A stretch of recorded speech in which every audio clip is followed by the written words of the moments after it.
As the star turns 55 today, many people across generations still only recognize him as the comedic Joey Tribbiani from the hit 90s series Friends and the following spin-off Joey.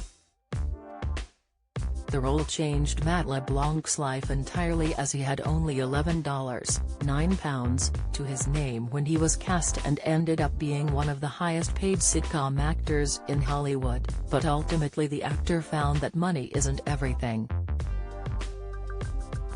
The Friends sitcom ran for 10 years, and the spin-off titled Joey added an extra 2 for LeBlanc specifically.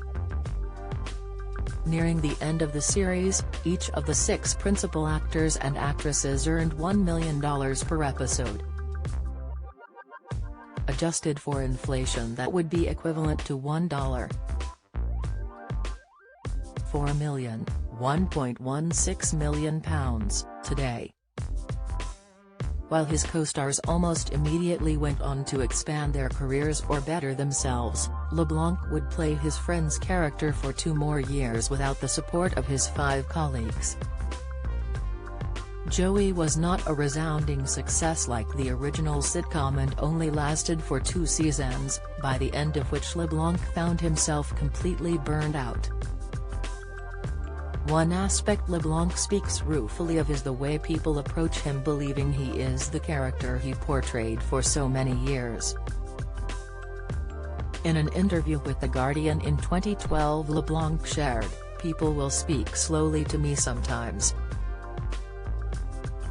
And they always ask me if I'm alright, because I'm much more low-key and reserved than my character in Friends. They think that I'm depressed." He retreated to his ranch in California in 2006, where he remained for years to come, telling his agent, "Lose my number." LeBlanc revealed this in a 2016 interview with The Mirror, explaining that it was a disastrous set of circumstances that saw him shunning Hollywood. He shared, "I barely left the house. I wanted to not have a schedule, not be somewhere.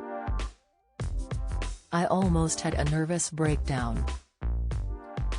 Just before the Joey series ended, LeBlanc and his then-wife Melissa McKnight received devastating news. LeBlanc originally noticed that their young daughter Marina kept falling onto her left side when attempting to crawl. After a doctor's visit, the 11-month-old was diagnosed with cortical dysplasia, which is a common cause of epilepsy. The condition occurs when the top layer of the brain does not form properly, often before a child is even born. Don't miss, the doctors also warned the condition may also affect her vocal cords, impacting her ability to speak. LeBlanc described it as a very dark period, which unfortunately would be compounded by his marital problems. McKnight and LeBlanc would divorce in 2006, with rumors circulating that an incident in a strip club a year earlier was a contributing element. LeBlanc had issued a public apology to McKnight shortly after the incident, which involved him drunkenly groping a stripper.